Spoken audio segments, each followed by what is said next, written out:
بسم الله الرحمن الرحيم.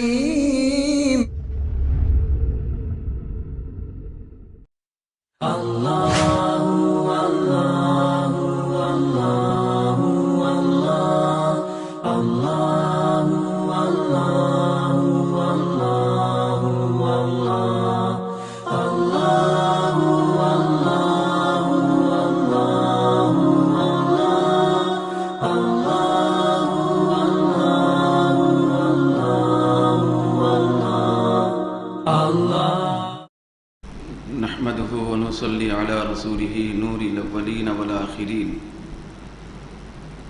وعلى آله الطيبين الطاهرين وأصحابه الراشدين المهديين. أعوذ بالله من الشيطان الرجيم. بسم الله الرحمن الرحيم. ومن الناس من يتخذ من دون الله أندادا يحبونهم كحب الله والذين آمنوا وشد حبا لله ولو يرى الذين ظلموا إذ يرون العذاب أن القوة لله جميعا وأن الله شديد العذاب. صدق الله مولانا العظیم. جمیع حاضرین مکرم، سامعین محترم، معزز رفقائے مجلس درس قرآن، جس آیت مبارکہ کے نورانی کلمات اور الفاظ آپ کے سامنے پڑھنے کی سعادت حاصل ہوئی، اللہ تبارک و تعالی اس آیت مقدسہ میں یہ مفہوم بیان فرما رہا ہے کہ لوگوں میں سے کچھ لوگ ایسے ہیں جو اللہ کے غیروں کو اللہ کے برابر بنا لیتے ہیں اور ان سے ایسی ہی محبت کرتے ہیں جیسے اللہ سے کرنا ہے. جو لوگ صاحب ایمان ہیں وہ اللہ تبارک و تعالی سے شدید بے پناہ محبت کرتے ہیں. اگر یہ ظالم لوگ اس وقت کو دیکھ لیتے جس وقت آخرت کا عذاب ان کی نگاہوں کے سامنے آنے والا ہے تو جان لیتے کہ ساری قوت پروردگار عالم اللہ کے لیے ہے. بے شک اللہ تعالی سخت عذاب دینے والا ہے. آپ اچھے طریقے سے جانتے ہیں کہ پچھلی آیت میں مختلف دروس کے موقع پر مختلف تفاسیر اور وضاحتیں آپ کے سامنے آئیں.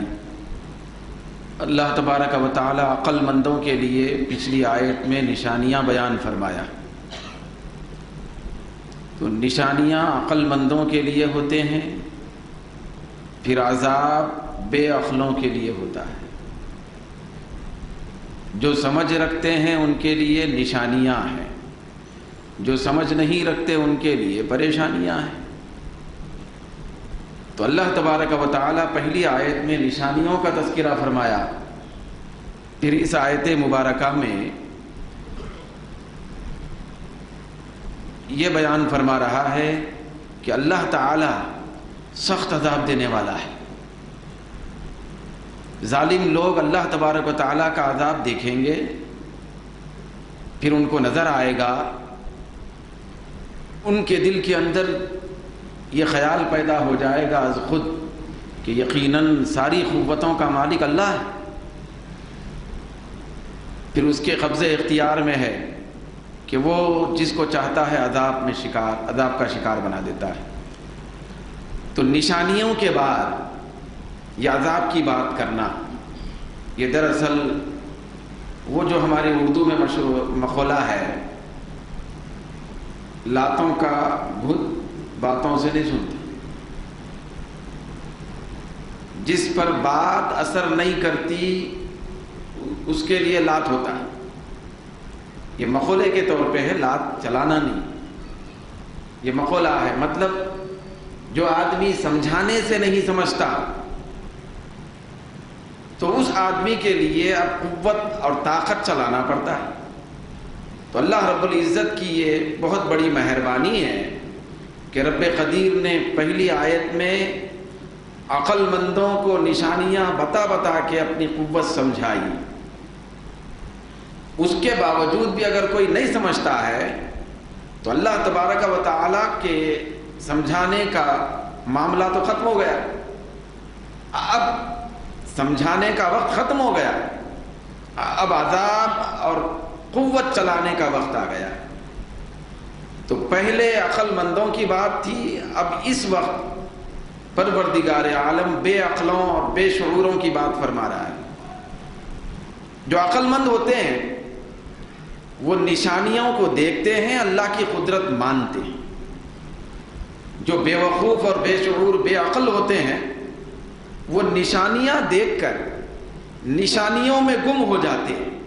یہ یاد رکھیں خاص طور پہ کہ نشانیاں اللہ رب العزت نے اس لیے بنائی ہیں تاکہ نشانی دیکھ کر رب کی قدرت سمجھے، نشانی دیکھے رب کو مانے، نشانی دیکھے اللہ کی خالقیت کو مانے، نشانی دیکھے رب کی ربوبیت کو تسلیم کرے، نشانی دیکھے معبود برحق کو مانے. تو نشانی اللہ کو ماننے کے لیے ہوتی ہے. مگر کچھ ایسے بے شعور ہوتے ہیں کہ نشانیاں جب ان کو دی گئیں اور بتائی گئیں تو نشانیوں میں گم ہو گئے. پھر آگے ان کی ضلالت میں یہ ترقی ہوئی، گمراہی اس حد تک بڑھی، نشانی دیکھ کر خدا کو ماننے کے بجائے خود نشانی کو خدا ماننے لگے. یہ سب سے بڑا ظلم ہوا. نشانی اللہ رب العزت نے اس لیے رکھی تھی تاکہ اللہ کو مانا جائے، لیکن یہ ایسے بے شعور نکلے کہ نشانی دیکھے تو اس میں ایسے گمسم ہو گئے، پھر اس کے اندر ایسے اتر گئے کہ وہ نشانی کو ہی خدا بنا بیٹھے. تو اللہ رب العزت اسی کا ذکر فرما رہا ہے کہ وَمِنَ النَّاسِ مَن يَتَّخِذُ مِن دُونِ اللَّهِ أَندَادًا. لوگوں میں سے کچھ ایسے بے شعور بے وقوف بے عقل لوگ ہوتے ہیں جو اللہ کے غیروں کو، جو نشانیوں کی شکل میں موجود ہیں، بھئی آسمان اللہ کی نشانی ہے، چاند اللہ کی نشانی ہے، ستارے اللہ کی نشانی ہے، چاند اللہ کی نشانی ہے، دریائیں اللہ کی نشانیاں ہیں، بڑی بڑی جسامت رکھنے والے پہاڑ اللہ کی نشانیاں ہیں. تو ان نشانیوں کو دیکھ کر یہ جو اللہ کے غیر ہیں ان کو اللہ کے برابر سمجھ جاتے ہیں. وہ ان کو خود خدا بنا بیٹھے. پتھر کو نشانی، پتھر نشانی ہے پہاڑ، تو اللہ نے نشانی کے طور پہ رکھا تھا، پتھر کو تراش کر اسی کو معاذ اللہ خدا بنا لیے. پھر ان کی فکر یہ اس انداز میں گم ہو گئی کہ جس کو ایک مرتبہ خدا بنا لیے معاذ اللہ تو اسی پہ قائم بھی نہیں رہتے لوگ. بھئی ایک پتھر دکھا تو اس کو خدا بنا لیے، بنا کے تراش کے. یہ ضروری نہیں ہے کہ پتھر وہ ایک ہی ہو پھر اسی کیفیت کا ہو. اس سے بہتر پالش والا پتھر ملا تو پہلے کے پتھر کو چھوڑے دوسرے کو بنا لیے. پھر اس سے آگے اور کوئی پتھر ملا تو وہ پہلے کے 2 پتھروں کو چھوڑے وہ تیسرے پتھر کو خدا بنا لیے. تو اس طرح یہ اللہ کی نشانی کو اپنی پریشانی کا باعث بنا لیے. تو اللہ رب العزت فرماتا ہے کہ یہ صرف بتوں کو، یاد رکھیں کہ یہ بتوں کے بارے میں آئے تھے. جہاں کہیں یہ آئے کہ اللہ کے غیر، بھئی اللہ کے غیروں کو اللہ کے برابر بنا لیے، تو یہ غیر کا لفظ جہاں آتا ہے تو برابر تو اللہ کے کسی کو بھی نہیں بنانا ہے. لیکن جب اللہ کے غیر کی جب بات ہوتی ہے، غیر اللہ جب کہا جاتا ہے تو اس سے مراد باطل معبود ہیں، پتھر ہیں، بت ہیں. آپ جو بھی تفسیر اٹھا کے دیکھیں گے پورے تفسیروں میں تو یہاں مراد ہے پتھر اور بت اور اصنام. بت مراد. تو ایک طبقہ، ایک چیز ایسی ہوتی ہے اللہ کی کائنات میں جن کو غیر اللہ کہا جاتا ہے. پھر کچھ لوگ ایسے ہوتے ہیں جن کو اولیاء اللہ کہا جاتا ہے.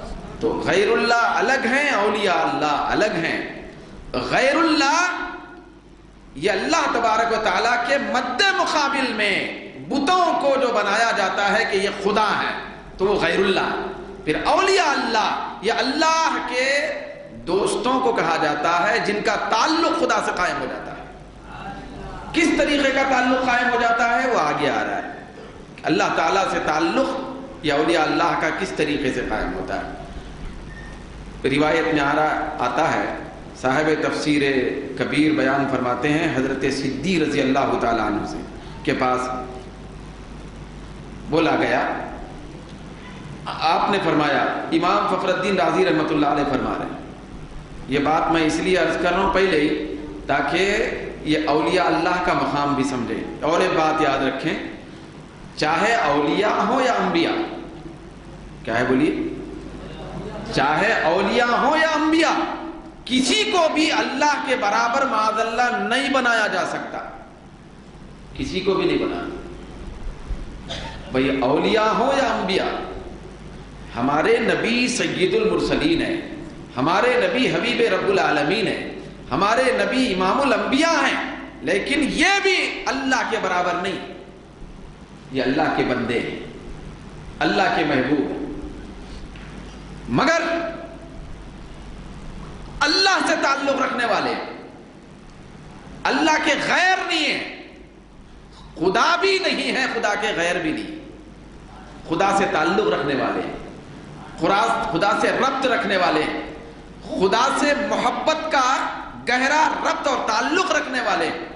جس کی محبت کا تعلق جتنا زیادہ مستحکم ہوتا ہے وہ اللہ رب العزت کی بارگاہ میں اتنے ہی درجے کا ولی بنتا ہے. چنانچہ امام فخر الدین رازی رحمۃ اللہ علیہ فرماتے ہیں کہ قیامت کے دن امتوں کو آواز دی جائے گی، بلایا جائے گا. بھئی امتوں کو آواز دے کے بلایا جائے گا. تو کیسے بلایا جائے گا امتوں کو؟ امت کو کیسے بلایا جائے گا؟ تو آپ نے کبھی سنا ہوگا کہ افراد کو باپ کے نام سے بلایا جاتا ہے. تو امت جو ہوتی ہے بحیثیت امت، قوم، تو امت کو نبیوں کا نام لے کے بلایا جائے گا. بولا جائے گا اے موسیٰ کی امت آؤ، بھائی اے عیسیٰ کی امت آؤ، اے ابراہیم کی امت آ جاؤ، اے اسماعیل کی امت آ جاؤ علیہم السلام. تو امتوں کو نبیوں کے نام کے ساتھ بلایا جائے گا. کہا جائے گا یا امت موسیٰ، یا امت عیسیٰ، یا امت محمد، اے محمد صلی اللہ علیہ وسلم کی امت آ جاؤ. تو ہر امت کو نبی کے نام کے ساتھ بلایا جائے گا، لیکن پروردگار عالم سے بے پناہ محبت کرنے والے اولیاء کو کسی نبی کے نام کے ساتھ نہیں بلایا جائے گا، اللہ کے نام کے ساتھ بلایا جائے گا. کہا جائے گا یا اولیاء اللہ ادھر آؤ.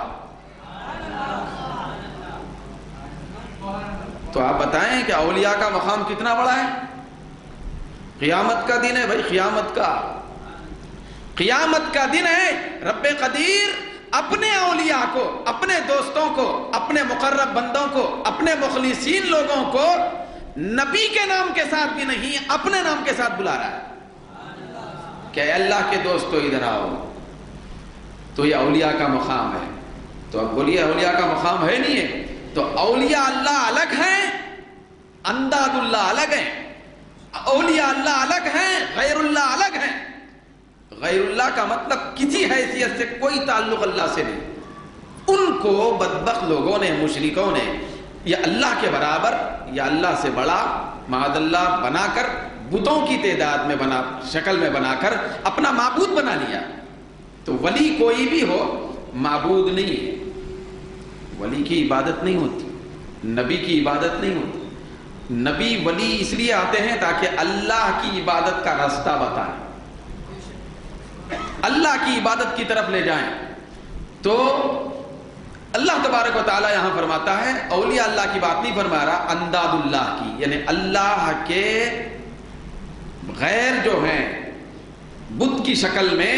تو ان لوگوں کو یہ بت کے تراشنے والے لوگ، پجاری، یہ اللہ کے برابر بنا لینے کے بعد ان بتوں سے کیا کرنے لگے؟ پھر ان بتوں سے ایسی محبت کرنے لگے جیسے اللہ سے کی جاتی. یحبونہم کحب اللہ، بت سے محبت ہو رہی ہے. اچھا وہ جو محبت ہے اس پہ جو ہے نا مٹی پڑ جائے. کیسی محبت؟ یہ بھی محبت ہے ان کی، کیونکہ ان کا پورا دھرم مذہب پورا غلط ہے.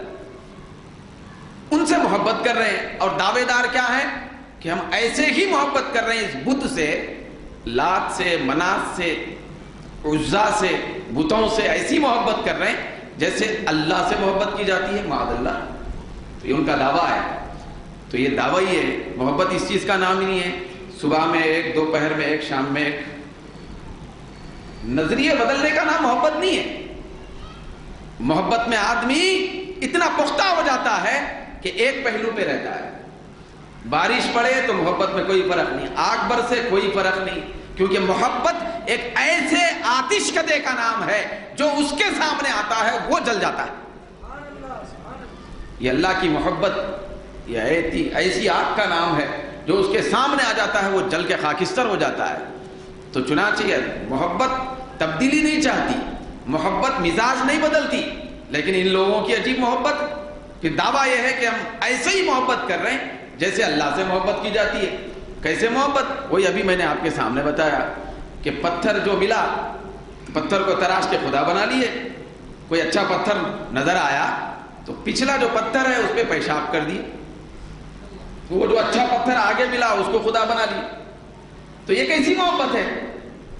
ایسا ہی ہو رہا ہوں. تو اللہ تبارک و تعالیٰ فرماتا ہے کہ یہ ان کے دعوے ہیں، معبود باطل بنا دیے، پھر ان سے ایسا دعویٰ کر رہے ہیں کہ ایسے ہی محبت کرتے ہیں جیسے اللہ سے کی جاتی، معاذ اللہ. تو اللہ رب العزت فرماتا ہے نہیں، اللہ سے محبت ایسے نہیں کی جاتی. اللہ سے محبت کرنے والے ایسے نہیں رہتے کہ ان کا معاملہ صبح میں الگ ہو، دوپہر میں الگ ہو، شام میں الگ ہو، دن میں الگ ہو، رات میں الگ ہو، صحت میں الگ ہو، بیماری میں الگ ہو، فکر میں الگ ہو، بے فکری میں الگ ہو، مصیبت میں الگ ہو، راحت میں الگ ہو. بلکہ میرے چاہنے والے ایسے ہوتے ہیں والذین آمنوا اشد حبا للہ، جو صاحب ایمان ہوتے ہیں وہ اللہ سے محبت نہیں کرتے، کوٹ کوٹ کے چاہتے ہیں. یہ اللہ سے محبت اشدیت کے ساتھ کرتے ہیں، شدت کے ساتھ بھی نہیں. بہت زیادہ ایسی گہری محبت اللہ سے رکھتے ہیں کہ ان پہ کتنے ہی مصیبتوں کے پہاڑ توڑے جائیں لیکن ان کے ایمان میں، ان کی محبت میں کوئی فرق نہیں آتا. یہ نادان اپنے بتوں سے ایسی محبت کرتے نہیں. ایمان والے اللہ کو جیسا چاہتے ہیں ویسا کوئی کسی کو نہیں چاہتا. یہ اللہ کی محبت اور ہے، بتوں کی محبت اور ہے. یہ جھوٹا دعویٰ ہے. پھر ایمان والے، یہ ایمان والوں کی پہچان اور علامت ہے کہ اللہ تعالیٰ سے صرف محبت نہیں کرتے بلکہ شدید سے شدید طور پر محبت کرتے ہیں. اشد حبا للہ، یہ جو آیت کریمہ ہے. بھائی دنیا میں بہت سارے لوگ محبت کرنے والے ہوتے ہیں اور محبت کرنے کا حق ہے، جائز محبتیں. ماں باپ کو اولاد سے محبت ہوتی ہے، پھر اولاد کو ماں باپ سے محبت ہوتی ہے، بھائی کو بھائی سے محبت ہوتی ہے، دوست دوست کے درمیان محبت ہوتی ہے، پیر اور مرید کے درمیان محبت ہوتی ہے، شاگرد اور استاد کے درمیان محبت ہوتی ہے، کسی منصب کی بنیاد پہ کسی سے محبت ہوتی ہے، بھائی احسان کی بنیاد پہ محبت ہوتی ہے. تو ایسی محبتیں الگ الگ ہیں. دین کی لحاظ سے محبت ہوتی ہے، بھئی اللہ کے تقرب کی بنیاد پہ محبت ہوتی ہے.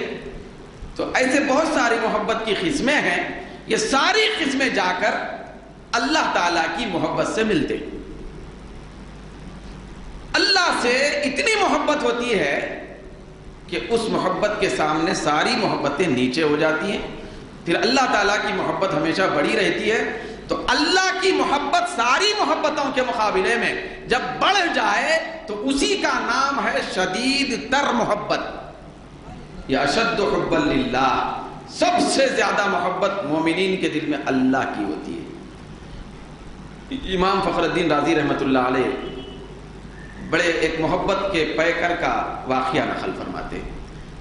بھئی اللہ سے محبت معمولی بات نہیں ہے. دعویٰ بہت بڑا آسان ہے ہمارا، مگر اللہ کی محبت، جب اللہ کی محبت دل میں گھر کر جائے تو پھر دنیا سے نفرت پیدا ہو جاتی ہے. بھئی اللہ کی محبت آ جائے تو بندے کا دل دنیا میں نہیں لگتا، آخرت میں لگتا ہے. بھئی اللہ کی محبت پیدا ہو جائے تو بندہ دنیا میں رہنا نہیں چاہتا، جانا چاہتا ہے، ملاقات کرنا چاہتا ہے، وصال چاہتا ہے۔ چنانچہ اس میں مضطرب رہتا ہے، بے چین رہتا ہے۔ محبت بے چینی پیدا کرتی ہے، کب میرے محبوب سے ملوں، کب محبوب حقیقی کا دیدار کروں، کب میں اس کی قربت میں جاؤں، کب اس کی زیارت کروں، کب اس کو دیکھوں، کب اس کے جمال کو تکوں، اس کے حسن کے سامنے کب بیٹھوں۔ یہ پورے اضطراب کے کیفیات ایک محبت والے کے دل میں پیدا ہوتے ہیں۔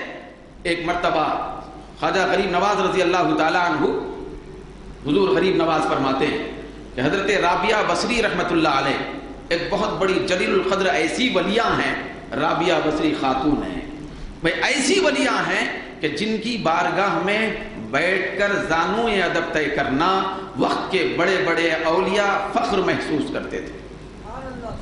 حضرت رابعہ کا نام سنیں تو حضرت رابعہ معمولی شخصیت نہیں ہے۔ پھر یہ روایت نقل کر رہے ہیں حضرت خواجہ خواجگاں خواجہ غریب نواز دلیل العارفین میں، آپ فرماتے ہیں کہ ایک مرتبہ حضرت رابعہ بصری رحمۃ اللہ علیہ رات کے سناٹے میں جبکہ سب لوگ سوئے ہوئے ہیں گھر کے باہر آئیں، تشریف لائیں اور آواز دینے لگی، پکارنے لگی کہ الحریق الحریق، بھئی آگ آگ آگ آگ۔ میں نے وہ جو عرض کیا، محبت اپنے چاہنے والے کے دل میں بے قراری پیدا کرتی ہے۔ یہ محبت تو خالق حقیقی کی تھی، تو یہ محبت سلاتی نہیں ہے، جگاتی ہے۔ یہ محبت سونے نہیں دیتی، جاگنے دیتی ہے۔ تو مضطربانہ انداز میں حضرت رابعہ بصری باہر نکل کر رات میں چیخنے لگیں، چلانے لگیں، الحریق الحریق، آگ آگ آگ۔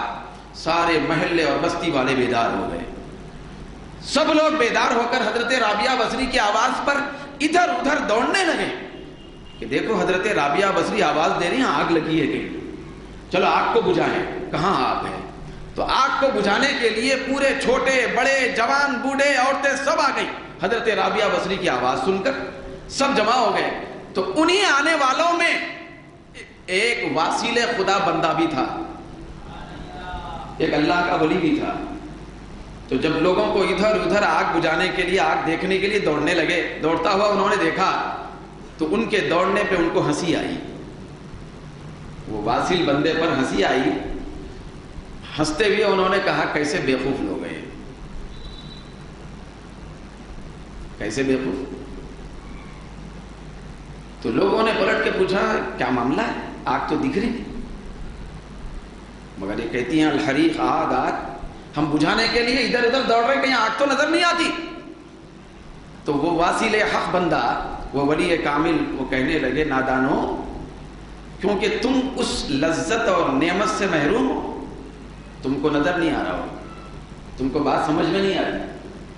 وہ دنیا کی آگ کی بات نہیں کر رہی ہیں، رات کی اس تاریکی میں اللہ کی محبت کی آگ کی بات کرتے ہوئے نکلی ہے۔ یہ عشق کی آگ ہے، اس کو بجھانے کے لیے سامان فراہم کرنا چاہتی ہیں، اس کو تسکین دینا چاہتی ہیں، عشق کو، محبت کو۔ اضطراب کے عالم میں نکلی ہیں اور آواز دے رہی ہیں، نعرے لگا رہی ہیں، آگ آگ، بجھاؤ بجھاؤ، سکون ہو کب ہوگا؟ آگ بجھے گی تو سکون آئے گا۔ ان کا بولنے کا مطلب یہ ہے میرے دل کے اندر جو عشق الہی کا چراغ جل رہا ہے، یہ آگ اتنی بھڑک چکی ہے، اتنی تیز تر ہو چکی ہے، اب یہ آگ چاہتی ہے کہ وصال یار ہو جائے، خدا کا دیدار ہو جائے۔ تو اسی بے قراری میں نکلی ہوں۔ اس کو دنیا والے نہیں بجھا سکتے بھائی، اس کو اللہ کا دیدار بجھاتا ہے۔ جو اللہ کے چاہنے والے لوگ ہوتے ہیں تو ان کو سکون دنیا کے محلات میں نہیں ملتا، اللہ کی ذات میں ملتا ہے۔ وہ اللہ کی طرف جاتے ہیں، سکون اور قرار۔ تو امام فخر الدین رازی رحمۃ اللہ علیہ فرماتے ہیں کہ حضرت سیدنا ابراہیم علیہ السلام کے پاس ملک الموت آئے۔ بھئی آپ سے پوچھنا چاہتا ہوں، ملک الموت یہاں رکھنے آتے ہیں، لے جانے آتے ہیں؟ ملک الموت کیوں آتے ہیں؟ کہیں لے جانے آتے ہیں، اس کی بارگاہ میں لے جانے آتے ہیں۔ تو ملک الموت آئے، تو آنے کے بعد روح قبض کرنے کا ارادہ فرمائے اجازت لے کر. اجازت لیتے. نبی کے پاس ملک الموت بلا اجازت آتے نہیں. تو اجازت لینے لگے تو حضرت سیدنا ابراہیم علیہ السلام نے ارشاد فرمایا کہ اے ملک الموت تم مجھے لے جانا چاہتے ہو؟ اچھا روح قبض کرنا چاہتے ہو؟ ٹھیک ہے، مگر ایک بات بتاؤ، دوست کبھی دوست کو مارتا ہے؟ دوست کبھی دوست کو ختم کرتا ہے؟ ختم کرنے کا ارادہ کرتا ہے؟ کس کی اجازت سے تم آئے؟ اللہ نے بھیجا ہے. وہ تو دوست ہے، میں خلیل اللہ، اللہ کا دوست. تو دوست کبھی دوست کو مارتا بھی ہے؟ تو اللہ رب العزت نے واپس طلب فرمایا ملک الموت. پھر اللہ رب العزت نے ارشاد فرمایا ملک الموت سے ذرا جا کے میرے خلیل سے کہو کہ دوست کبھی دوست کے پاس آنے سے کتراتا بھی ہے. دوست کبھی ایسا ہوتا ہے کہ دوست کے پاس آنے کے لیے تردد کا شکار بھی ہوتا ہے. تو ملک الموت آ کے عرض کرنے لگے سرکار پروردگار عالم کا ارشاد ہے یقیناً دوست دوست کو مارتا تو نہیں ہے، لیکن دوست دوست کے پاس پہنچنے میں تاخیر بھی نہیں کرتا ہے. جب ملاقات کا وقت ہو، پھر مہمان بنا کے بلایا جا رہا ہو، پھر رضامندی کی چادر اڑایا بھی ہو، پھر چادر مرضیہ میں اس کو پھر اٹھایا بھی جا رہا ہو، تو دوست دوست سے ملنے کے لیے دوری اختیار تو نہیں کر سکتا، تردد نہیں کر سکتا، سوچ نہیں کر سکتا، قدم پیچھے نہیں ہٹا سکتا. یہ کہنا تھا. حضرت ابراہیم خلیل اللہ ارشاد فرماتے ہیں اے ملک الموت جلد سے روح قبض کرو، مجھے میرے دوست کے پاس لے چلو. تو یہ محبت کا تقاضا ہے. محبت جب اللہ کی کسی کے دل میں قائم ہو جاتی ہے تو ملنا چاہتا ہے، رہنا نہیں چاہتا. ہو جب رہنا نہیں چاہتا تو جہاں رہتا ہے اس سے محبت کیسے ہوگی؟ اس سے محبت کیسے ہوگی؟ دوستوں کے اعتبار سے سرکار نے فرمایا، دوستوں کے لحاظ سے اس کے دوست جو ہوتے ہیں، سرکار کونین نے فرمایا کہ اگر اللہ کے نزدیک دنیا کی حیثیت مچھر کے پر کے برابر بھی ہوتی تو ایک بھی کافر زندہ نہ رہتا. ہے اور حیثیت ہے مچھر کے پر کے برابر بھی نہیں ہے، کیونکہ اللہ کے پاس نہیں ہے. دوست کی جیسی مرضی ہے، دوست کے پاس اس کی جو حیثیت ہے تو یہ دوست کے پاس بھی وہی حیثیت ہونا ہے. تو ہمیشہ مومن محبت الہی کا چراغ لے کر ادھر ادھر مضطرب بے قرار ہو کے پھرتا رہتا ہے، رات دن اسی انتظار میں رہتا ہے کب محبوب کا بلاوا آئے اور کب میں حاضر ہو جاؤں، کب حاضر ہو جاؤں. پھر اپنے جسم کا لحاظ بھی نہیں رہتا، کپڑوں کا بھی خیال نہیں رہتا، کھانے پینے کا خیال نہیں رہتا، پھر زندگی کے بود و باش میں اچھا کر و فر اختیار کرنے کا خیال بھی نہیں رہتا. نہ جاگیرات کی محبت، نہ معیشت کی محبت، نہ ملازمت کی محبت. کرتا سب ہے لیکن محبت کسی سے نہیں رکھتا. محبت اگر رکھتا ہے تو خالق دو جہاں سے رکھتا ہے. ہمیشہ منتظر ملاقات رہتا ہے. حضرت سیدنا عیسیٰ علیہ السلام، امام فخر الدین رازی رحمۃ اللہ علیہ فرماتے ہیں کہ عیسیٰ علیہ السلام ایک راستے سے گزر رہے تھے. تفسیر کبیر میں 3 لوگوں کو آپ نے دیکھا کہ ایک جگہ بیٹھے ہیں، ان کے جسم اتنے کمزور، نڈھال اور ناتوان ہیں، بہت دبلے پتلے. 3 لوگ بیٹھے ہیں. حضرت موسیٰ علیہ السلام نے ارشاد فرمایا مَلَّذِي بَلَغَ بِكُمْ إِلَىٰ مَا أَرَىٰ، اے لوگو میں جس حالت میں تم کو دیکھ رہا ہوں یہ حالت میں تم لوگ کیسے پہنچ گئے؟ کس چیز نے تم کو پہنچایا؟ بھئی ہلنے اور اٹھنے کی سکت بھی نہیں، بڑے کمزور، ناتوان، نہیں، ایسی حالت کیسے ہو گئی؟ تو انہوں نے عرض کیا سرکار الخوف من النار، دوزخ سے خوف سے ایسا ہو گئے. دوزخ کا خوف ہے جس کی وجہ سے ہمارے پورے گوشت جل گئے. حضرت عیسیٰ علیہ السلام آگے بڑھے تو وہاں 3 لوگوں کو پھر دیکھا آپ نے. وہ الگ لوگ تھے، ان کے جو جسم تھے وہ پہلے کے لوگوں سے بھی زیادہ کمزور تھے، بڑے نڈھال. حضرت عیسیٰ علیہ السلام رکے اور پوچھنے لگے تم لوگوں کو اس حالت تک کس چیز نے پہنچایا، کیسے ہو گئے ایسے؟ اتنے کمزور نڈھال، جسم کے اوپر کوئی گوشت نظر نہیں آتا، تو یہ حالت پہ کس چیز نے تم کو پہنچایا؟ تو ان لوگوں نے عرض کیا سرکار جنت کے شوق نے پہنچایا ہے۔ پہلے لوگوں نے کیا کہا تھا؟ دوزخ کے خوف سے ہم ایسے ہو گئے۔ دوسرے طبقے نے کہا جنت کے شوق میں ایسے ہو گئے۔ پھر اس کے بعد دیکھیے دنیا میں اگر جنت کا شوق ہے حقیقت میں تو خوشی کی بات ہے نا، خوشی، لیکن دنیا میں رہ کے جنت کی خوشی انسان کو کمزور بناتی ہے، موٹا نہیں بناتی۔ تو جنت کا شوق ہے، ان کو یہ فکر ستاتی ہے کہ ملے گی نہیں ملے گی، کیا ہوگا، شوق ہے۔ تو یہ بھی ٹھیک ہے شوق۔ پھر حضرت عیسیٰ علیہ السلام اور آگے بڑھے، مزید 3 لوگوں کا آپ نے ملاحظہ فرمایا کہ وہ 3 لوگ پہلے کے 2 طبقوں سے بھی زیادہ کمزور ہیں، ہلنے کی سکت نہیں ہے، بولنے کی سکت نہیں ہے، بڑے نڈھال ہیں، ہڈیاں نظر آ رہی ہیں، مگر چہروں پہ نور ہے،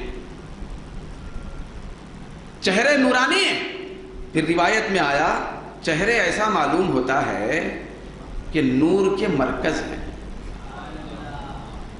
نور کے مرکز ہیں، نڈھال ہیں، ناتوان ہیں، گوشت پوش نہیں ہے۔ اتنی عجیب حالت ہے ظاہری۔ حضرت عیسیٰ علیہ السلام نے ارشاد فرمایا یہ حالت تک تم کو کس چیز نے پہنچایا، اس درجے پہ تم کیسے پہنچے؟ تو انہوں نے عرض کیا بحب اللہ، بھائی اللہ کی محبت سے ایسے ہو گئے۔ پہلا طبقہ کم درجے کا تھا کیونکہ اللہ دوزخ کے خوف سے ہو گیا تھا اسے، دوسرا درجہ متوسط درجے کا تھا طبقہ، وہ جنت کے شوق میں ایسا ہو گیا۔ یہ تیسرا طبقہ اونچے درجے کا ہے، اس کا تعلق اللہ سے ہی ہے، اس کا تعلق نہ جنت سے ہے نہ دوزخ سے ہے، نہ یہ طبقہ دوزخ کا خوف رکھتا ہے نہ جنت کا شوق رکھتا ہے، اگر رکھتا ہے تو اللہ کی محبت رکھتا ہے۔ تو اس طبقے پر، اس درجے پر جب کوئی بندے چلے جاتے ہیں تو ان کو نہ جنت کا تصور ہوتا ہے نہ دوزخ کا تصور ہوتا ہے۔ کیوں؟ پھر ان کو وہ مرتبہ اللہ تعالیٰ عطا فرماتا ہے کہ جب اللہ کی محبت میں جب بندے اس عالم میں چلے گئے تو ان لوگوں کے اوپر یہ وقت آ جاتا ہے کہ اللہ خود ان سے محبت کرتا ہے۔ جب اللہ محبت کرتا ہے تو ہوتا کیا ہے کہ ایسے بندے اس محبت کے ایک چھینٹے کو اٹھا کر قیامت کے دن دوزخ کے منڈیر پہ کھڑے رہ کے ساری دوزخ کو بھی بجھا سکتے ہیں، دوزخ کی آگ کو بجھا سکتے ہیں۔ حضرت خواجہ خواجگاں غریب نواز رضی اللہ تعالیٰ عنہ فرماتے ہیں کہ حضرت بایزید بستامی رحمۃ اللہ علیہ جب محبت اور تقرب کے عالم میں بڑے ترقی میں چلے گئے، اونچے درجے پہ چلے گئے، تو اللہ رب العزت نے خود پوچھا کہ اے بایزید محبت میں اعلیٰ کمال کو پہنچ گیا، ساری محبتیں بے حقیقت ہو گئیں، میری محبت میں کمال ملا، اب بتا تجھے کیا چاہیے، کس چیز کی طلب ہے؟ حضرت بایزید نے عرض کیا مولا میں غلام ہوں، تو بادشاہ ہے، تو بادشاہ کے مقابلے میں غلام کچھ چاہت بھی رکھتا ہے، میری کوئی طلب نہیں ہے۔ تو اللہ رب العزت نے فرمایا ٹھیک ہے، طلب نہیں ہے، چل میں میری طرف سے تجھے کرسی بھی دیتا ہوں، عرش بھی دیتا ہوں، قلم بھی دیتا ہوں، لوح بھی دیتا ہوں، جنت بھی دیتا ہوں، دوزخ بھی دیتا ہوں۔ تو حضرت بایزید بستامی رحمۃ اللہ علیہ نے عرض کیا مولا ان میں سے کسی کی بھی طلب نہیں، نہ عرش کی طلب کہ میں عرش میں تیری قریب بیٹھوں، نہ عرش کو پکڑ کے رہوں، نہ میں جنت کا مشتاق، نہ کوئی اور غرض، نہ دوزخ کا ڈر۔ اللہ رب العزت نے فرمایا پھر کیا چاہتا ہے؟ تو حضرت بایزید بستامی نے فرمایا مولا میں کیا چاہتا ہوں تو مجھ سے پہلے جانتا ہے، میرے دل میں چاہت پیدا ہونے سے پہلے تو جانتا ہے کہ میں کیا چاہتا ہوں۔ تو اللہ رب العزت نے فرمایا اپنے کرم سے بایزید تو مجھے چاہتا ہے، تو مجھے چاہتا ہے۔ تو حضرت بایزید رونے لگے، عرض کرنے لگے مولا ہاں میں تجھے چاہتا ہوں۔ اللہ نے فرمایا اے بایزید اگر تو مجھے چاہتا ہے سن لے میری عزت کی قسم میں بھی تجھے چاہتا ہوں۔ تو مجھے چاہتا ہے میں تجھے چاہتا ہوں۔ اللہ رب العزت قرآن مجید میں بیان فرمایا بھی ہے یا ایھا الذین آمنوا من یرتد منکم عن دینہ فسوف یأتی اللہ بقوم یحبهم ویحبونہ۔ اللہ فرماتا ہے اے ایمان والو تم میں سے جو بھی شخص عشق سے محبت سے دین سے دور ہو جائے تو ان قریب اللہ تعالیٰ اسی قوم کو لائے گا کہ اللہ ان سے محبت کرے گا اور وہ اللہ سے محبت کرے گا۔ پھر یہ بات یاد رکھیں کہ انسان کو بنایا کیوں اللہ تعالیٰ؟ بھئی انسان کو پیدا کیوں کیا گیا؟ انسان کو پیدا ہی اس لیے کیا گیا تاکہ انسان اللہ سے محبت کرے اور اللہ انسان سے محبت کرے۔ محبت دیکھ کے بھیجا ہے، محبت تو یہ اس کی محبت ہے۔ جب کسی کے دل میں آ جاتی ہے ہر چیز دنیا کی مطرف نفرت والی ہو جاتی ہے، تو اللہ تعالیٰ کی محبت۔ تو جب انہوں نے عرض کیا حضرت عیسیٰ علیہ السلام سے کہ سرکار ہم اللہ کی محبت سے ایسے ہو گئے نڈھال، تو حضرت عیسیٰ علیہ السلام نے ان لوگوں کو خوشخبری سنائی۔ خوشخبری کیا سنائی؟ اللہ کے نبی خوشخبری سنا رہے ہیں کہ انتم المقربون الی اللہ یوم القیامہ۔ حضرت عیسیٰ علیہ السلام نے فرمایا خوش قسمت ہے تم لوگ کہ تم اللہ کا تقرب اور اللہ کی قربت پائے ہوئے ہوں گے قیامت کے دن۔ دنیا میں نہیں، قیامت کے دن اللہ کی قربت ملے گی کیونکہ تمہارے دل میں اللہ کی محبت ہے۔ تو محبت خداوندی بندے کو پستی سے نکال کر بلندی تک پہنچا دیتی ہے۔ محبت خداوندی سے بندہ ہر کمال حاصل کر لیتا ہے، ہر فضیلت حاصل کر لیتا ہے۔ جس محبت سے آج ہم دور ہیں، ہمارے سینے تاریک ہیں، ہمارے دل ویران ہیں، محبت الہی اس کے اندر نہیں پائی جا رہی ہے۔ کیوں؟ اس لیے کہ اس کے اندر مکمل طور پہ دنیا کی محبت جاگزی ہے۔ سرکار کونین نے فرمایا مومن کے دل میں دو محبتیں جمع نہیں ہو سکتی، ایک دنیا کی محبت، دوسری اللہ کی محبت۔ اگر دنیا کی محبت ہے تو اللہ کی محبت نہیں آ سکتی، اگر اللہ کی محبت ہے تو دنیا کی محبت نہیں گھس سکتی۔ تو ہمارے دل میں اگر آج دنیا کی محبت پائی جاتی ہے، ہم ہمیشہ دنیا دنیا کہتے ہیں، تو ہماری اصلاح کی ضرورت ہے۔ ہم سمجھ لینا چاہیے علامت ہے یہ کہ ہمارے اندر اللہ کی محبت نہیں ہے۔ تو اللہ تعالیٰ کی محبت بہت قیمتی سرمایہ ہے۔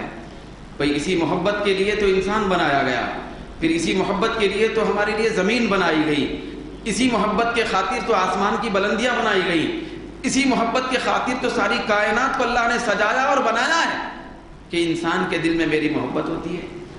قرآن مجید میں اللہ رب العزت نے فرمایا کہ ہم نے امانت کو، ہماری امانت تھی خصوصی امانت، تو ہم نے اس امانت کو آسمانوں پہ بھی ڈالا، زمین پہ بھی ڈالا۔ انا عرضنا الامانۃ علی السماوات والارض، ہم نے آسمانوں پہ بھی امانت رکھی کہ قبول کر لو، تو آسمانوں نے انکار کر دیا کہ ہم نہیں قبول کر سکتے۔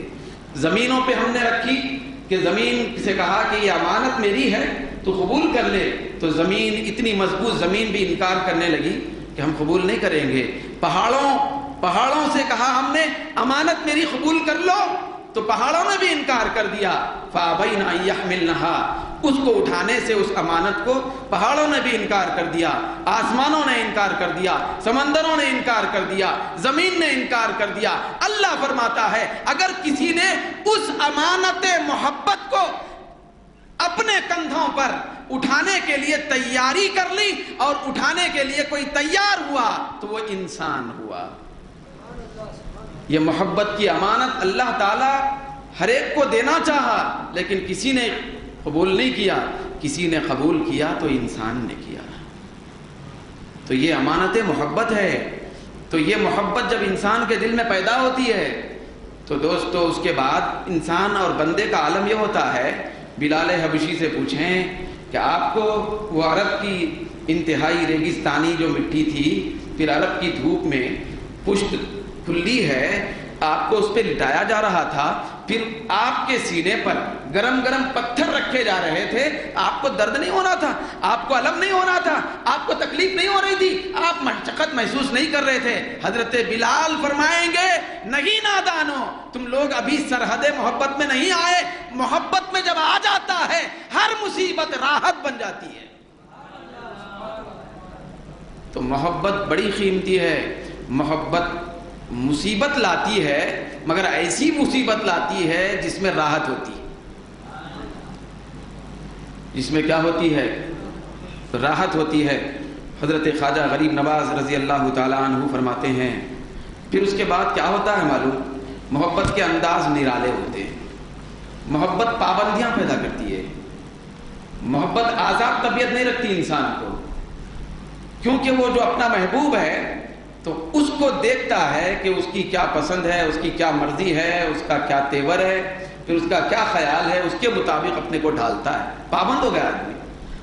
یاد رکھیں کہ محبوب آزاد طبیعت نہیں ہوتا، محب چاہنے والا آزاد طبیعت نہیں ہوتا، بلکہ محبوب کی اداؤں کا پابند ہو جاتا۔ چنانچہ خواجہ غریب نواز فرماتے ہیں کہ میں ایک مرتبہ حضرت خواجہ اجل شیرازی رحمۃ اللہ علیہ کے ساتھ تھا، بڑے جمیل القدر اجل بزرگ خواجہ غریب نواز ان کی صحبت میں رہے، خواجہ اجل شیرازی رحمۃ اللہ علیہ کے ساتھ تھا، تو میں ہر قدم پہ ان کو دیکھا کہ بڑے تردد اور فکر سے قدم بڑھا رہے ہیں، کوئی فکر ہے ان کو، فکر ستا رہی ہے۔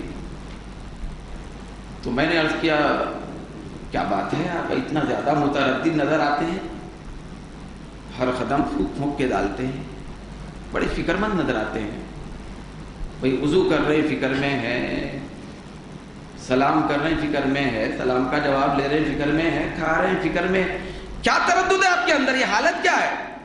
تو انہوں نے فرمایا اے معین الدین، معاملہ یہ ہے کہ ایک مرتبہ میں وضو کر رہا تھا کئی سال پہلے، تو وضو کے درمیان بھول سے یہ انگلیوں کا خلال چھوٹ گیا تھا۔ کیا چھوٹ گیا تھا؟ بولیے، یہ جو انگلیوں کا خلال ہے، یہ خلال فرض نہیں ہے، ضروری نہیں ہے، یہ نہیں بھی کرے تو وضو ہوتا ہے، یہ خلال واجب نہیں ہے۔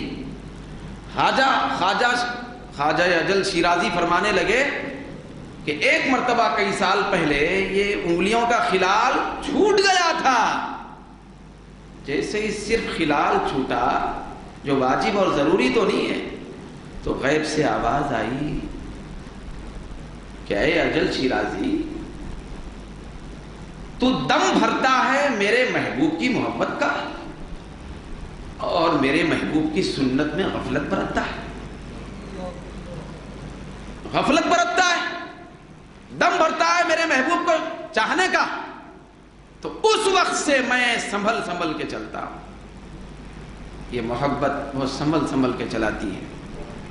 پھر اس کے بعد آپ فرمانے لگے میں فکر مند ہوں کہ قیامت کے دن یہ منہ جو ایک مرتبہ خلال جو سرکار فرماتے تھے سنت تھی، وہ مجھ سے چھوٹ گیا تھا، ترک ہو گیا تھا، تو یہ منہ میں سرکار کو قیامت کے دن کیسے دکھاؤں، تو اس میں فکر مند ہوں۔ تو دوستو آج ہم فجر، ظہر، عصر، مغرب سب چھوڑ کے بے فکر ہیں۔ ہم میں سے کئی ایسے ہیں جمعہ چھوڑ کے بے فکر ہیں، ہم میں سے ایسے ہیں کہ قرآن چھوڑ کے بے فکر ہیں۔ ہمارا حال یہ ہے کہ رمضان کا تقدس چھوڑ کے بے فکر ہے، تراویح چھوڑ کے، روزہ چھوڑ کے بے فکر ہے۔ یہ کیسے لوگ تھے؟ یہ کیوں بے فکر ہیں؟ یہ بے فکری کیوں آئی؟ کیونکہ چاہت نہیں ہے، محبت نہیں ہے اللہ کی۔ محبت اگر اللہ کی ہوتی تو بے فکر نہ بناتی، فکر مند بناتی، متفکر بناتی، انسان کو متردد بناتی۔ تو یہ بے فکری بتا رہی ہے کہ ہماری زبان سے صرف دعویٰ اور اللہ کی محبت ہے، پھر اللہ کے رسول کی محبت ہے۔ تو دوستو محبت پیدا کرنے کی ضرورت ہے، اور محبت جب انسان کے دل میں پیدا ہو جاتی ہے، محبت کے ذریعے سے بندہ اللہ کا عارف بن جاتا ہے، یعنی اللہ کی ذات کی پہچان مل جاتی ہے۔